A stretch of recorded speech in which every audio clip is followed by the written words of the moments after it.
I just felt like, he just one of these little arrogant little dudes that's, using what he got to shield him. So when people, what I got from that is he's a hater. You don't know me as a person. Let's say you don't like me. Like, you don't know me. Boxing is strictly for a check now. It's just all about getting a check. They're going to be fake fighting. They're going to probably fake fight 12 rounds. Terence Crawford recently made waves in the boxing community by openly criticizing Gervonta "Tank" Davis in a live interview. His remarks came in response to new allegations of fight rigging surrounding Davis. Crawford, also known as Bud, did not hold back his disdain, stating that he does not like Davis and believes that the lightweight star hides behind his power and fame. Crawford went even further by suggesting that Davis leverages his influence to protect his status in the sport, potentially going as far as fixing fights and influencing decisions to maintain his dominant position in boxing. Tank said I was a meat lover. He came in like, oh, this guy, you a meat lover. But Tank would never even think about hesitating to come up to 154. All right, what about 47 though? Yes, if he get to pick his opponent. If Tank get to pick his opponent, he would do it. But Tank would never come from 35 to 54.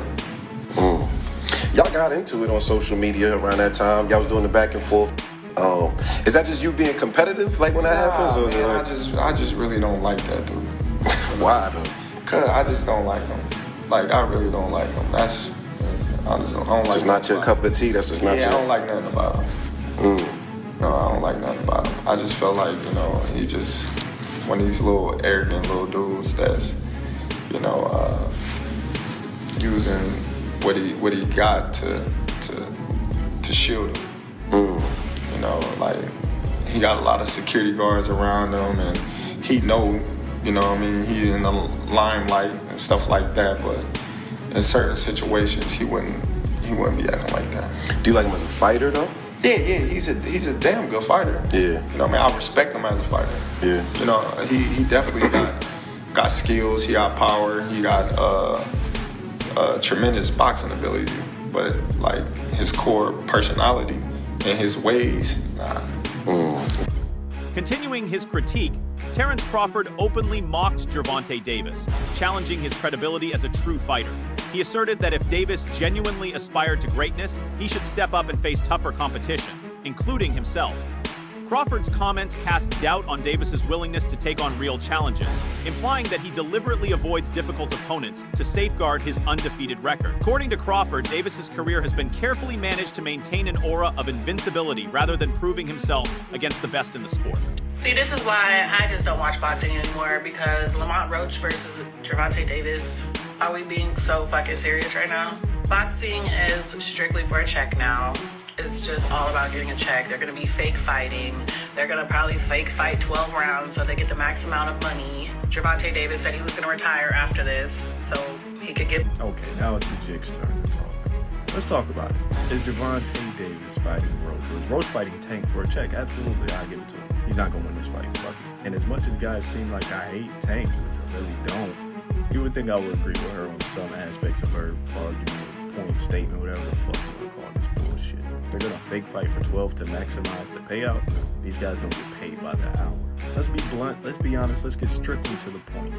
Gervonta Tank Davis, there's nothing fake about his victims. I'm going to call them victims instead of opponents. I think that's more suitable. And we get it. His resume is absolute ass. His resume is shit. We get that. And this is the thing about Tank.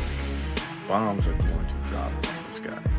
Bombs are going to hail from his hands. Leather is going to be thrown. And there's going to be a 93% chance you're in the danger zone. And there's going to be a 100% chance that if you're in that danger zone, that bitch is going to hurt. There's nothing fake about this left hand Frank Martin caught. He happened to be one of the 93%. And he felt that motherfucker, and he felt all of it. The controversy surrounding the latest fight involving Gervonta Davis extended beyond Crawford's remarks. The renowned boxer took to social media expressing his frustration by stating, "They robbed that boy, and it's crazy." His reaction underscored the growing outrage over the fight's outcome, with many believing that Lamont Roach Jr. was unfairly denied victory. Numerous fans and analysts share Crawford's sentiment, arguing that the judging and officiating favored Davis despite questionable moments throughout the bout. The decision has reignited debates about corruption in boxing and the influence wielded by big-name fighters. Davis, in response to Crawford's harsh criticism, dismissed him as a mere hater. He questioned how Crawford could make such strong statements about him without knowing him personally, expressing frustration over what he perceived as baseless accusations. Davis suggested that people often judge him without truly understanding his character, adding fuel to the ongoing tension between the two elite boxers. So Gervonta Tank Davis has finally established himself as the biggest duck in boxing. There's always been a debate, we throw Brian Norman in there, we throw Canelo in there, then we got Tank, we have the top 3 pound-for-pound ducks. Tank has went head and shoulders above everybody else. He's become the undisputed pound-for-pound #1 duck in boxing. Yesterday, he had his press conference with Lamont Roach. He spoke about Shakur Stevenson. Let's take a look at it. So someone asked him about a Shakur fight. He immediately dismissed it. He said, and I quote, "For what? What has Shakur done? What has he done in the sport? He hasn't done nothing. Keyshawn Davis is looking way better than him, and Keyshawn hasn't even done nothing." I'm afraid of what? For us fighters to be afraid of someone, it has to be someone who's hitting us and hurting us. He doesn't have no offense. Everything is defense. Defense only wins in basketball and football. That shit don't win in boxing. So this is a clear, obvious duck. The whole what did you win, whatever. Shakur has won way more than Tank has won in his career. He's a 3-division unified champion, and he's actually fighting in his 3rd division where Tank isn't. And like I said, he's a unified champion. He's a silver medalist, so he's accomplished objectively more than Tank. Let me just get this right. You're not afraid of Shakur because he can't hurt you, he can't punch, and he's only defense. But you're not going to fight him. So if Shakur can't hurt you, if Shakur stands no chance, he hasn't done anything, he's some type of bum, but he's one of the biggest money fights you can take, why not just knock him out? Just make it look easy since he's such a bum, since he hasn't done anything and he can't hurt you. Just go in there and knock him out. The same way you made this Lamont Roach fight happen so quickly, same way you made Frank Martin, Hector Luis Garcia, all these other guys, Rolly Romero, Isaac Cruz happen. Make Shakur happen. He'll take it in a heartbeat. Just go in there, stop him, take your $40, $50 million check and just be gone with it. But he knows that won't happen. He knows more than likely Shakur would outpoint him about 9-3, 8-4. You guys let me know. Do you think Tank is obviously he's the #1 duck in boxing. Do you think he's an all-time great duck? Terence Crawford. The outcome of the Lamont Roach Jr. vs. Gervonta Davis fight has left many fans disillusioned, with some questioning whether boxing remains a legitimate sport. A growing number of spectators believe that major fights, particularly those involving high-profile athletes like Davis, are rigged to secure predetermined outcomes. Critics argue that the entire 12-round match was manipulated and that Davis was fully aware of the result before even stepping into the ring. This belief has sparked widespread backlash, with many questioning the sport's credibility and fairness. Never in my life have I seen a boxer take a knee mid-round and the referee acts like it didn't even happen. And Tank's excuse was, "Oh, I got grease in my eye." It does not matter. You took a voluntary knee. That should be a 10-8 round. And again, the referee just acts like it was no big deal. And you probably had grease in your eye because Lamont Roach Jr. knocked the grease in your eye. Boxing is a beautiful sport. I love boxing. I have been watching boxing since before I could even talk.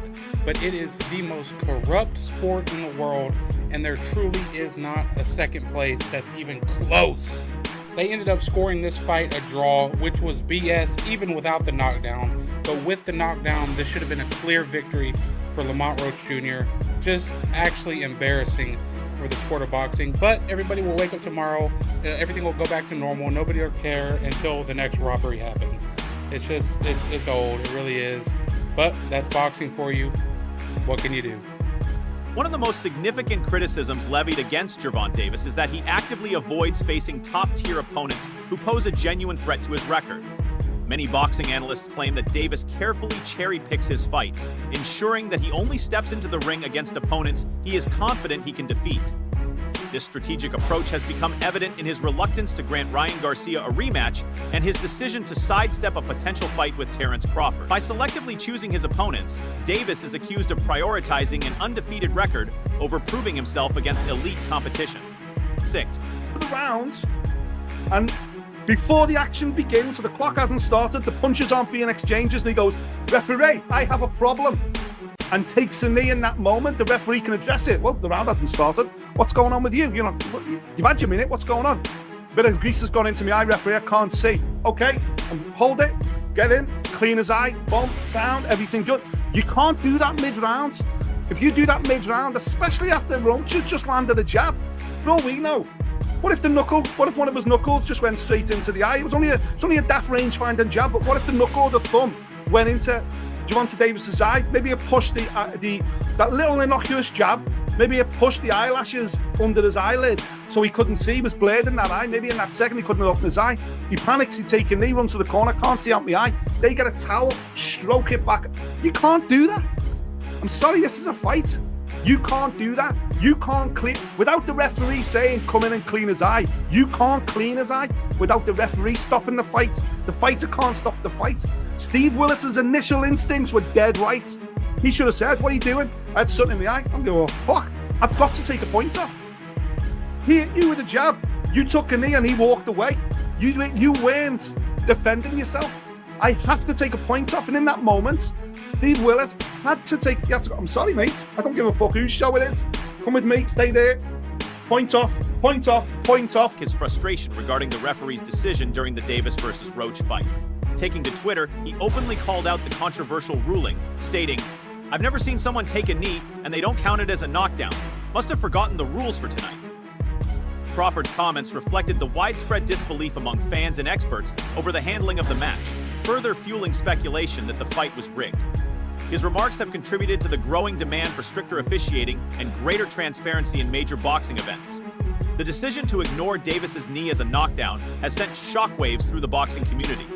Historically, taking a knee has always been considered a knockdown, yet Davis appeared to receive special treatment. Many now believe that his influence and status within the sport allow him to bypass standard rules, raising concerns that boxing is losing its credibility as a fair and competitive sport. We will never see that fight happening again. It just will not happen. Gervonta Tank Davis doesn't like hard fights. It's that simple. We've seen it over and over. He fought a Ryan Garcia drained. He fought a very inexperienced Rolly Romero. He will not fight Devin Haney. He will not fight Shakur. He will not fight Pitbull Cruz again. He will not fight Lamar Roach again. He will not fight Tefimo. He will not fight Ino. He will not fight those guys. That's just not who Tank is. Davis attempted to justify his decision to take a knee by claiming that he had grease in his eyes, which impaired his vision.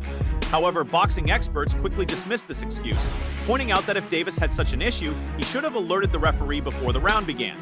Instead, he chose to take a knee mid-round, which goes against official boxing protocol. Analysts emphasize that in professional boxing, a fighter cannot simply stop and act against the rules at will, further discrediting Davis's explanation. Good night for the sport. Didn't get what the decision I want, but we didn't get a loss either, so I felt like I won it, the last couple rounds, so it's cool. Lamont is a great fighter.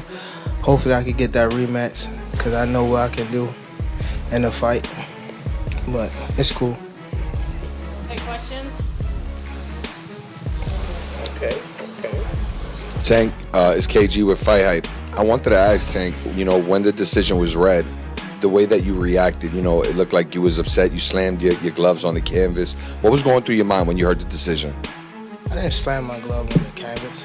Okay, maybe I mistook from my vantage point, so that's my mistake. But what was going through your mind when you heard the decision? Nobody like a draw, from a guy that get knockouts and things like that. But it's cool. I feel like if we fight again, I could do more, and I should have did more. I was lost in I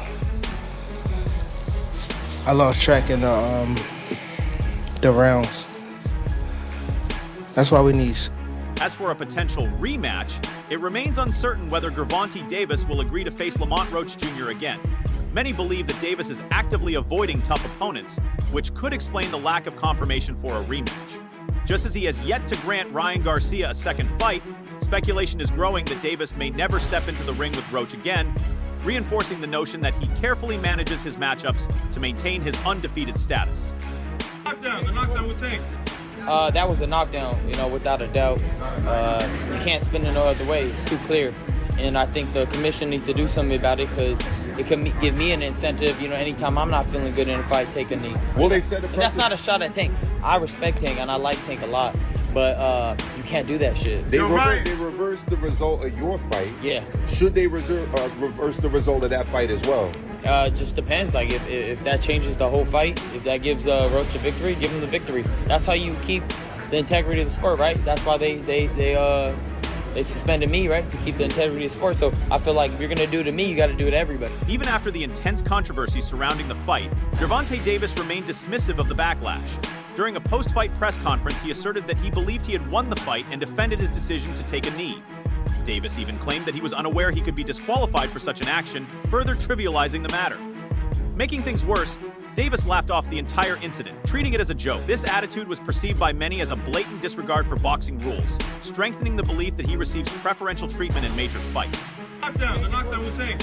That was a knockdown, without a doubt. You can't spin it no other way. It's too clear. And I think the commission needs to do something about it because it can give me an incentive, anytime I'm not feeling good in a fight, take a knee. Well, they said that's not a shot at Tank. I respect Tank and I like Tank a lot. But you can't do that shit. They reversed the result of your fight. Yeah. Should they reverse the result of that fight as well? Just depends. Like if that changes the whole fight, if that gives Roach a victory, give him the victory. That's how you keep the integrity of the sport, right? That's why they suspended me, right, to keep the integrity of the sport. So I feel like if you're gonna do it to me, you got to do it to everybody. Lightweight star Ryan Garcia also weighed in on the controversy, arguing that Davis's knee should have been counted as a knockdown. Garcia pointed out that taking a knee in boxing is a clear rule violation and that there was no valid justification for the referee to overlook it. His comments further fueled discussions about inconsistencies in officiating when it comes to high-profile fighters. I was in front of this guy, so it was this, but styles make fights. And I know that Tank is shorter, he's fast, but Lamont got good defense. And I just knew exactly how that fight was gonna go. I told everybody that Lamont was going to be the one pushing forward. Tank was going to be the boxer, and it literally looked exactly how I thought it was going to look. How did you see the actual fight? Like, let's break it down. You was ringside. You sat. I saw you on Twitter. They showed the videos of you ringside. What did you see in the fight? Shit, I kind of seen Lamont winning. I really felt like he was in control of the fight. I think Tank had good moments, but I feel like when he was boxing boring, he was more so in control. That's when he was kind of like in control of the fight for me. And when he kind of like tried to fight. Yeah. Featherweight champion Shakur Stevenson also shared his perspective on the fight, stating that Lamont Roach Jr. displayed superior control throughout the bout. Stevenson highlighted Roach's strategic approach and ring generalship, which enabled him to dominate several rounds despite the official decision going against him. Lower, moves up and gives Tank Davis his toughest fight. I thought beating him on the inside, making him miss, putting offense behind defense after making him miss, being more active. Obviously, Tank's going to have the edge in power. Tank is going to have the edge in power strikes. I think ultimately the stats spoke to that. I don't think that this was a disaster. I think it'd be strong to call it a disaster. The fight was not great up front. The fight was not great in the middle, but it was very good. No, not amazing, but definitely very good down the stretch. I think we can all agree with that. The results are fair. I think they're fair. I think 115, 113 in either direction is probably okay. For Lamont Roach, his stock goes up, I think, a significant amount, given how he was able to push Tank, land on Tank, make this the toughest fight of Tank's 31 pro fight career by far. I think he did himself a lot of favors. What are we going to do with Tank Davis now? I mean, it's not like he looked bad. Some of you guys had pointed out he might have had an injury somewhere around that 6th round. He didn't mention it to BC, but that doesn't mean he doesn't have it. Renowned combat sports analyst Luke Thomas praised Lamont Roach Jr. for his performance, particularly given that Roach moved up from a lower weight class to challenge Davis. Despite the disadvantage, Roach showcased impressive skill and resilience, further proving that he deserved more recognition for his efforts in the fight. Lamont Roach said yesterday that Tank Davis ain't paid him his $250,000 yet. Because they made a bet on camera, shook hands, $250,000 and Tank Davis would knock Lamont Roach out. Pay that man his money or double the bet in the rematch. And if he doesn't want to double the bet, Tank, pay that man his money. Can't be out here betting, bro. You was highly confident you would stop him. You didn't get the job done. If you just as confident you'll stop him in the rematch, double the bet. If you're not, pay that man his money. It's that simple for me, bro. Y'all let me know what y'all think. Should Tank Davis pay Lamont Roach, or should he read on his bet? Real ones know the right answer to that question. Let me know your comment. Let me know your thoughts in the comment section. We'll see y'all soon. Peace. MMA journalist Ariel Helwani also weighed in, describing the fight as satisfactory but far from exceptional. He noted that Davis taking a knee should have been ruled a knockdown, reinforcing the argument that the match was biased in Davis's favor. Adding to the controversy, reports emerged that Davis and Roach had agreed on a $250,000 bet before the fight, with the condition that if Davis failed to knock down Roach, he would owe him the amount. The revelation of this bet only added to the speculation surrounding the integrity of the fight. That's all for today's breakdown of this highly controversial fight. Stay tuned for further updates and analysis as this story continues to unfold.